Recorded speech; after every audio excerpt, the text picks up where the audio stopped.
Yes, if you have the text, you can do that.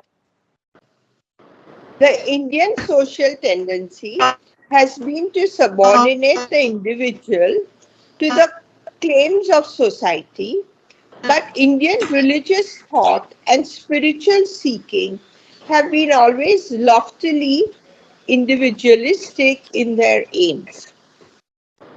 An Indian system of thought, like the Gitas, cannot probably fail to put first the development of the individual, the highest need of the individual. His claim to discover and exercise his largest spiritual freedom, greatness, splendor, royalty.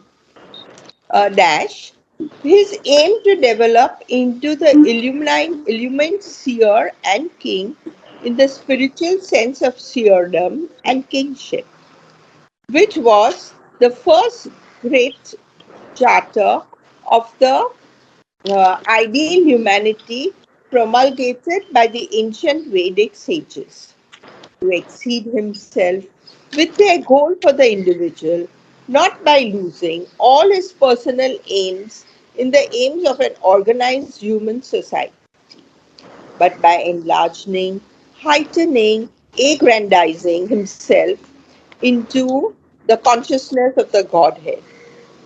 The rule given here by the Gita is the rule for the master man, the superman, the divinized human being, the best.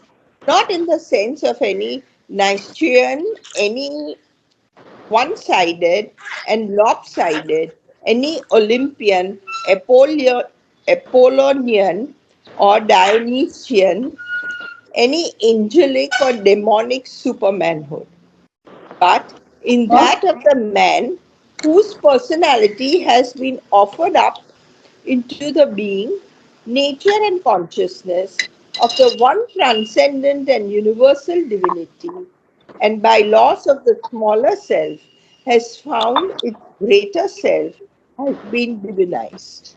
Yeah. Okay. Half a page para, not a very big one.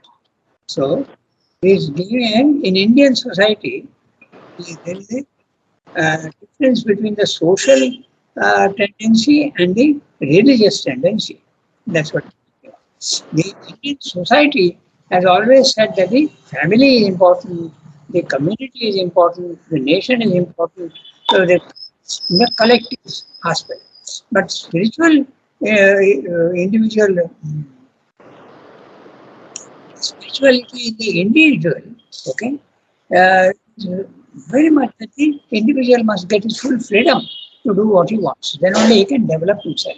So in the spiritual field, individuality has been stressed. In the social field in India, it is the collectivity that has been stressed.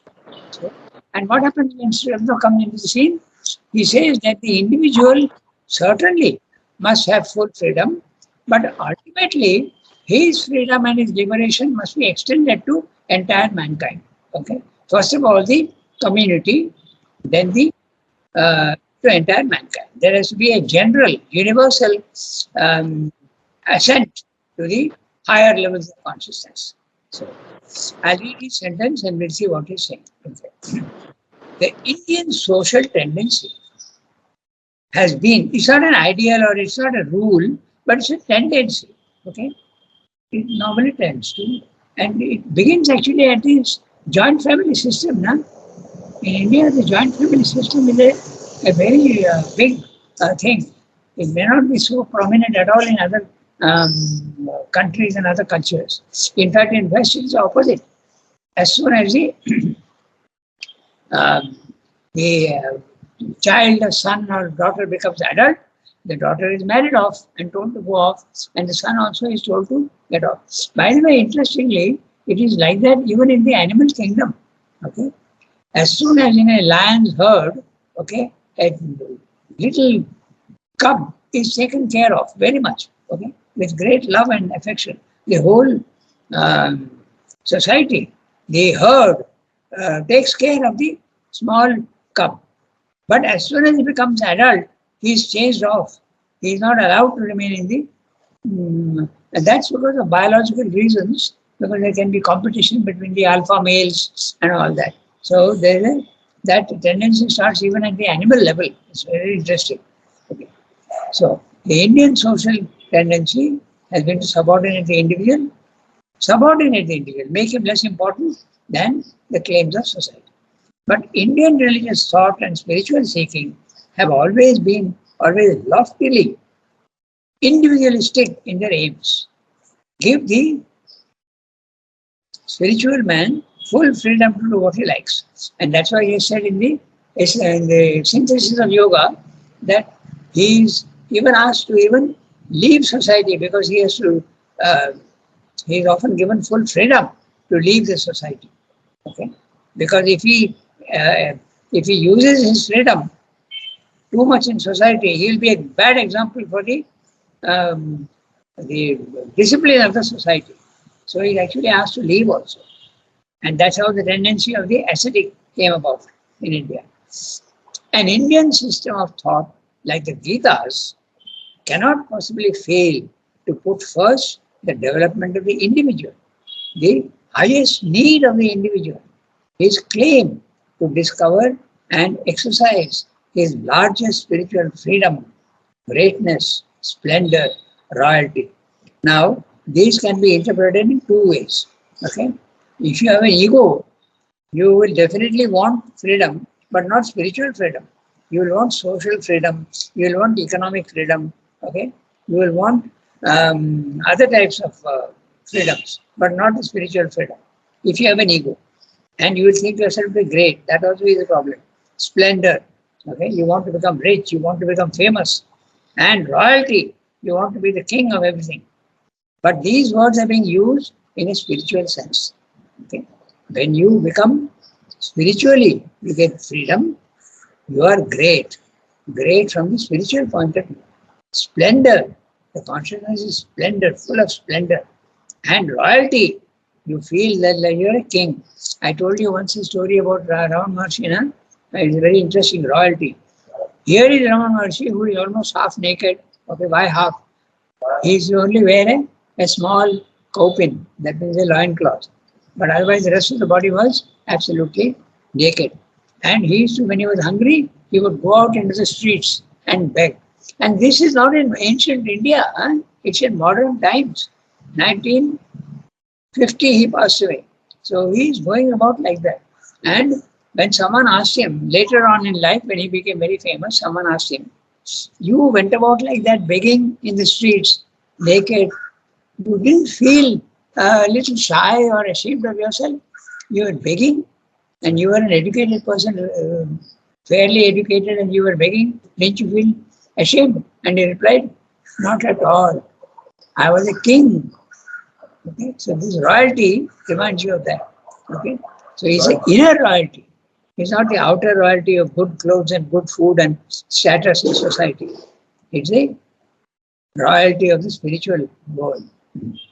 Then his aim to develop into the illumined seer and king in the spiritual sense of seerdom and kingship. So he is explaining royalty. Illumined seer and king in this spiritual sense of seerdom and royalty. Seerdom, you are the Swarat, and kingship, Samrat. So this is what you can become master of yourself, you can become the emperor of yourself, and you can also become the emperor in the universe. You can do what you want in the universe. You have power, you have splendor.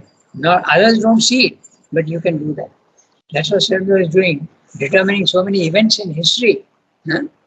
We know that he interfered in the Russian Revolution.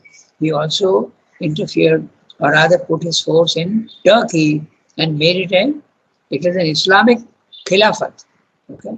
The Khalif was in charge, and it was all Islamic laws, okay? The Sharia law. But he put his influence and it became a modern democratic republic. Okay? So that was what he did. He also put his influence in the Irish independence movement against the British. And he also interfered in the Second World War. So if you are not a king of the universe, you can't do that. So that's what he did. So spiritual seerdom and kingship, which was the first great charter of the ideal humanity promulgated by the ancient Vedic sages. So in the Vedas, the importance of the individual has been given full scope. To exceed himself was their goal for the individual, not by losing all his personal aims in the aims of an organized human society, but by enlarging, heightening, aggrandizing himself into the consciousness of the Godhead. Not a social, not a social kingship, but a spiritual kingship. This, the rule, now he makes very clear distinction between social greatness and spiritual greatness. The rule given here by the Gita is the rule for the master man, the superman, the divinized human being, the best, not in the sense of any Nietzschean, any one-sided or lopsided, any Olympian, Apollonian or Dionysian. Okay? Not in that sense, but in the sense of this Superman as you have to understand it.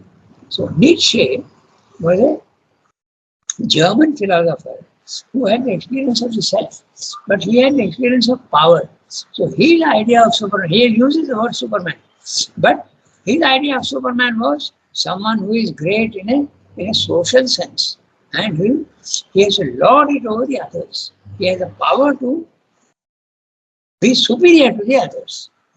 And it is possible, although many Germans deny it is possible that this philosophy of Nietzsche led to the superiority of the Aryan culture in Nazism. Okay? They thought themselves to be far superior to anybody else. And that's the reason why they killed off 6 million Jews in the Second World War. It was an unbelievable act of horrible, absolutely horrible evil. Okay, so then we.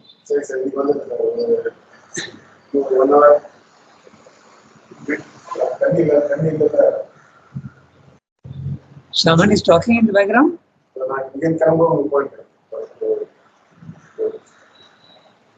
Okay. So I read that. So now this Olympian and Apollonian or Dionysus was a Greek sage, and Apollonian, these are all coming from Greek philosophy, and I'm not 100% sure of what his meaning. I'll check them up. Olympian and Apollonian. I'll have to check that. Okay. Any angelic or demoniac supermanhood, but in that of the man whose whole personality has been offered up in the being. So this is what he's saying, not in the sense of social greatness, because this was what Nietzsche thought. Okay, he had an experience, the spiritual experience. There's no doubt about it. So Sri Aurobindo calls him, very interestingly, Nietzsche, he's called a blind seer, because he had the experience of what a higher consciousness could be, but he applied that in the physical world to say that this man is superior to the others in a very ordinary, powerful sense. But it's not a question of power, it's a question of consciousness. He is great in consciousness, but not in power in the physical world, because then that will be spiritually a catastrophe. He will completely fall. So that's why he is mentioning not in the Nietzschean sense, but in the spiritual sense. Okay, so this is what he said. So let's go to the next para. To exalt oneself out of the lower imperfect prakriti. So this has been read. So the next one, Kiran, you have the text with you? Yes, Kiran? brother. Okay, can you read? Yes, yes. Okay, go ahead, read. To exalt oneself. Exalt oneself out of the lower imperfect prakriti, Traigunya, Traigunyamayi Maya, Yeah. Traigunyamayi Maya, Yes. into unity, the divine being, consciousness and nature. Madhva agattaha, Madbhavam agata. madhvam agataha is the object of the yoga. But when this object is fulfilled, then the man is in the Brahmic status and sees no longer with a false egoistic vision himself and the world, but sees all beings in the self, in God, and the self in all beings, and God in all beings. What shall be the action? Dash, since action there still is, dash completed, which results from that seeing, and what shall be the cosmic or individual motive of all this, of all his works? It is the question of Arjuna, but answered from a standpoint other than that from which Arjuna had put it. The motive cannot be personal desire on the intellectual, moral, emotional level, for that has been abandoned, comma dash even the moral motive has been abandoned since the liberated man has passed beyond the lower distinction of sin and virtue, lives in a glorified purity beyond good and evil. It cannot be the spiritual call to his perfect self development by means of disinterested works, for the call has been answered. The development is perfect and fulfilled. His motive of action can only be the holding together of the peoples. uh, Chikurusur Loka Sangraha, this great march of the peoples towards far off divine ideal has to be held together, prevented from falling bewilderment, confusion, and utter discord of the understanding, which would lead to dissolution and destruction, and to which the world moving forward in the night or dark twilight of ignorance would be too easily prone if it were not held together, conducted, kept to the great lines of its discipline by the illumination, by the strength, by the rule and example, by the visible standard and the invisible influence of its best. The best, the individuals who are in advance of the general line and above the general level of the collectivity are the natural leaders of mankind.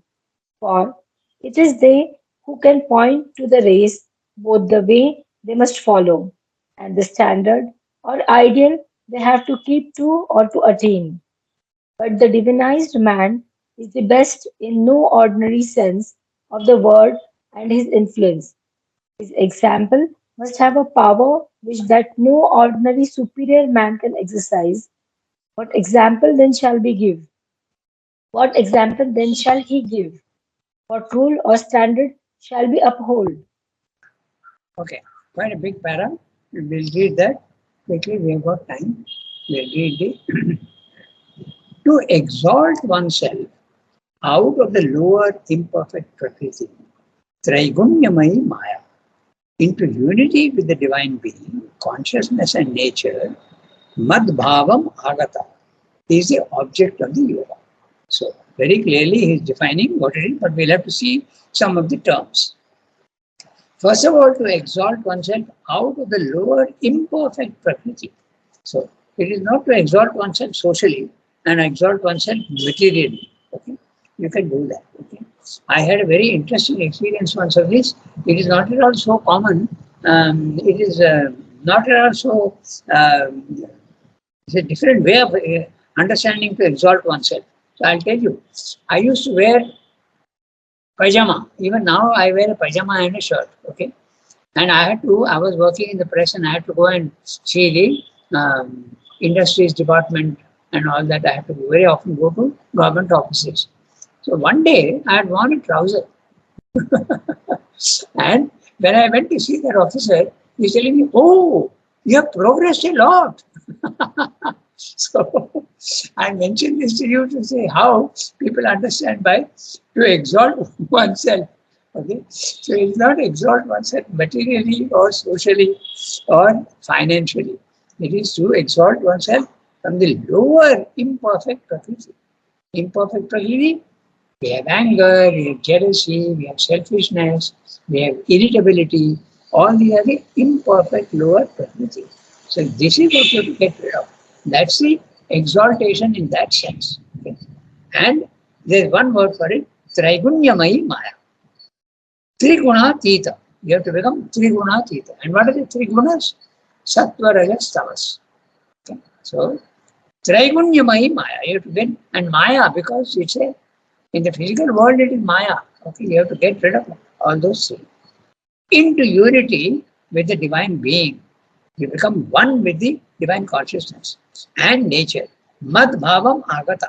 So this is a term, it's in italics, it is a term from the Gita. They have come to my nature. Mad bhavam. My mama bhavam. Okay, that's it. Bhavam means my consciousness, my state, my existence.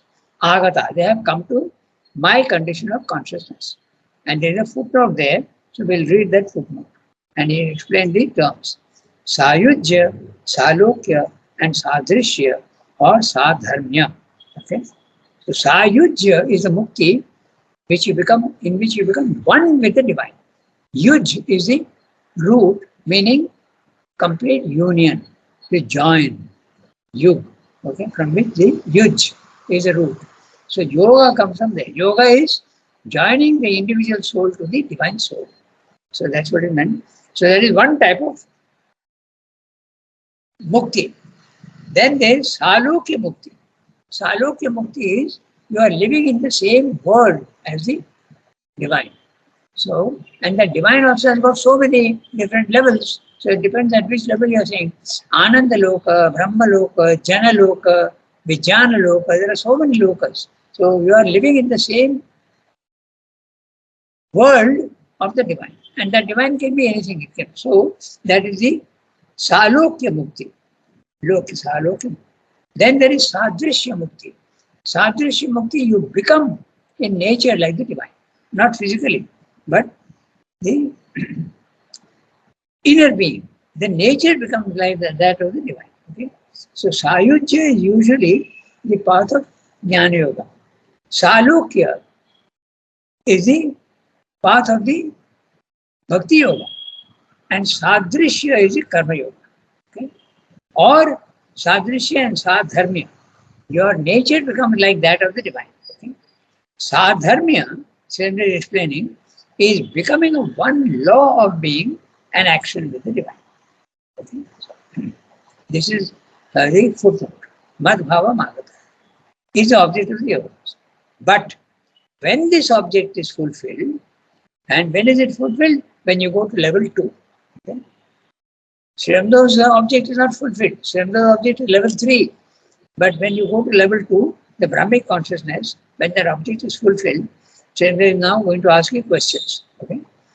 But when this object is fulfilled, when the man is in the Brahmic status, you attain to the self, you attain to the Nirvana consciousness, you attain to the Brahmic state. The Brahman is that consciousness which is absolutely calm, peaceful, quiet, completely separated from body, mind, life. Beyond the three gunas, you are not identified with your body, mind and life. You are standing above, watching. It's the witness consciousness. The, what you call the, what is they call it the witness consciousness. What is the witness called in Sanskrit? I'm forgetting, the name is not coming to me. Okay? So this is the condition of the Brahmic consciousness. So when you have reached that, Drashta. no, drashta is seer, but there is another word for it. Sakshi Rangata. Huh? Isn't it Sakshi Rangata? Sakshi. Sunki, I won't hear. Isn't it Sakshi? Sakshi. Isn't it Sakshi? Sakshi. Yeah, that's a word. You are a witness. Sakshi. Okay, that's right. The Sakshi consciousness is the Brahmic consciousness. Correct. Thank you, Sunki. You know, my memory is nowadays playing tricks with me. You know that, no? After a certain age, the dementia starts and the short-term memory starts failing. That's the whole problem. So he's explaining that. So he's saying, but when this object is fulfilled, when the man is in the Brahmic status and sees no longer with the false egoistic vision himself and the world, when you are in egoistic consciousness, you see separation, you see division, you see separateness. But when you are in the Brahmic consciousness, you see more the unitedness, the connectedness of everything. Okay? That you start seeing. Unity. Not with the, no longer with the false egoistic vision of himself and the world, but seeing all things in the self, in God, and the self in all beings. Okay? God in all beings. What shall be the action? Since action there still is, which results from that seeing. And what shall be the cosmic or individual motive of all his works? This is the question that is being asked. Once you have reached the Brahmic condition, what is to be done in the physical world?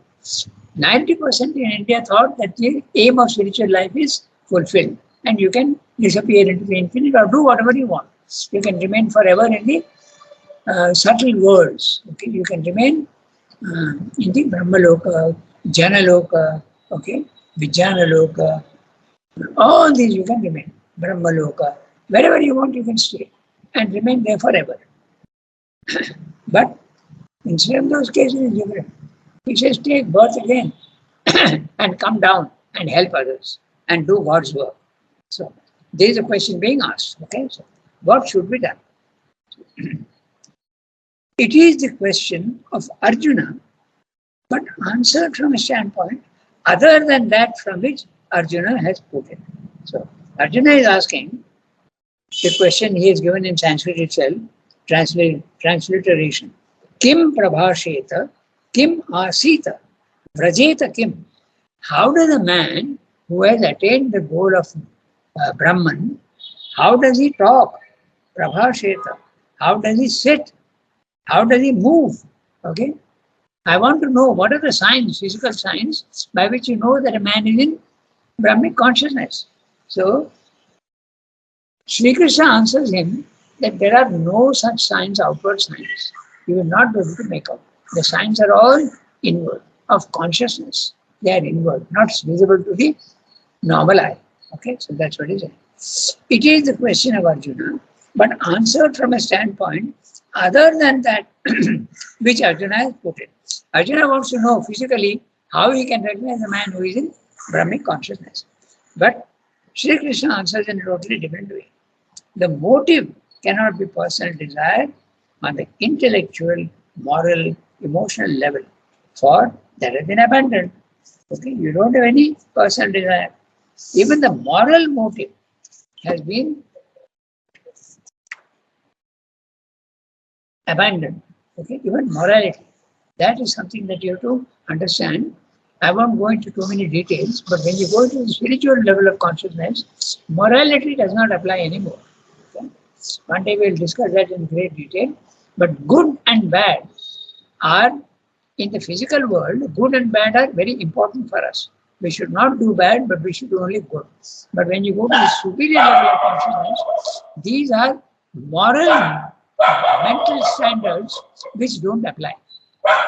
I'll just briefly tell you why. Because in the normal physical world, you should not kill anybody. But if it is necessary and the divine tells you to kill, like Sri Krishna is telling Arjuna, then you have to do it, but with an attachment.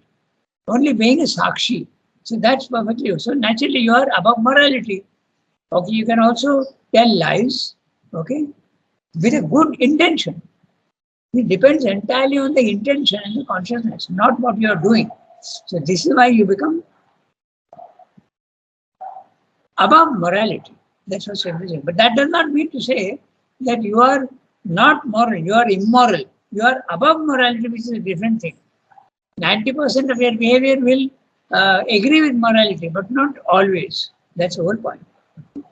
The liberated man has passed beyond the lower distinction of sin and virtue, lives in a glorified purity beyond good and evil. At our physical level, level 1, Morality is very, very valid. Okay. At level 2, you have crossed over, and the laws now they are different.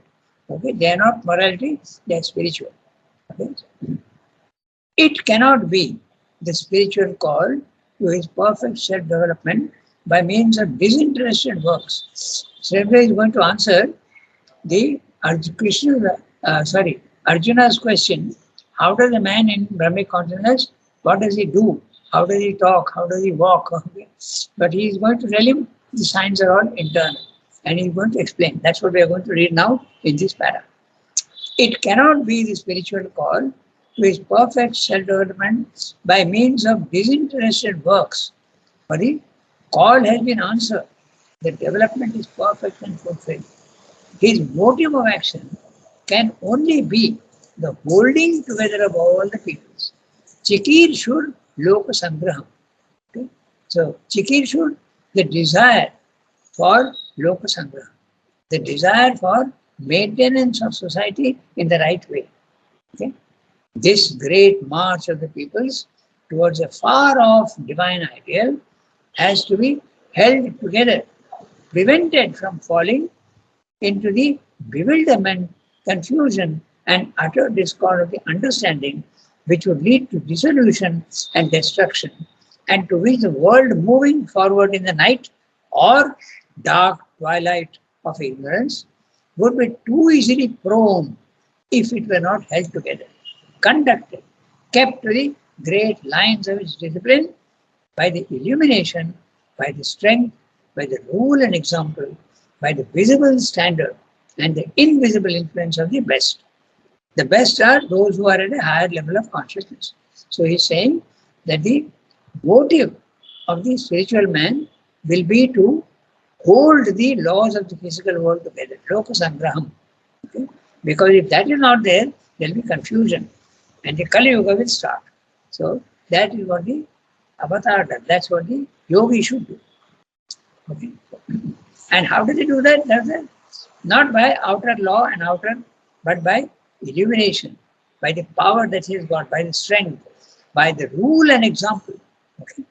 In the visible standard and the invisible influence of the West. This is very reminiscent of the synthesis. So Erdo says the integral in the integral yoga, the guru teaches by three ways: teaching, example, and influence. Teaching is the Shastra. Okay? Teaching is the Shastra. It can be oral, it can be written down. Then there is the example. The example how he lives himself. You have to see and understand. But an example is not physical, it is psychological. He is setting a psychological behavior that is a standard. Because if you think physically, example, then there will be a lot of problem. Okay? Sriyamda, for instance, used to smoke and drink in the beginning. But when he found out that mother does not like, he just gave it up without any problem at all. So you should not follow that example. Also, there is another thing. Mother, okay? We know all, no? Most of the doctors know that. Sometimes milk does not suit everybody's nature, temperament. It does not suit. You get an upset stomach. Okay? So, mother did not like, but that doesn't mean to say that you have to copy her example physically. You have to copy her example in the psychological field. So that's what it means. Finally, influence. So they use the word visible influence here. A yogi helps others by his power and his consciousness. Just like a lighthouse. The lighthouse is throwing its beam of light to all the ships which may be in danger in a storm. So that's exactly what the yogi also does. Invisible influence of the best. The best, who are the best? The individuals who are in advance of the general line and above the general level of the collectivity. They are the natural leaders of mankind. For it is they who can point to the race, both the way they should follow and the standard or ideal they have to keep to or to attain. But the divinized man is the best in no ordinary sense of the word and his influence. Who is the divinized man? The avatar. Okay? The divinized man is the avatar. There may be And Avatarhood does not mean to say he becomes famous. There are so many yogis in India who are not even known because they may have reached perfection very, very far away from society. So they don't know so many.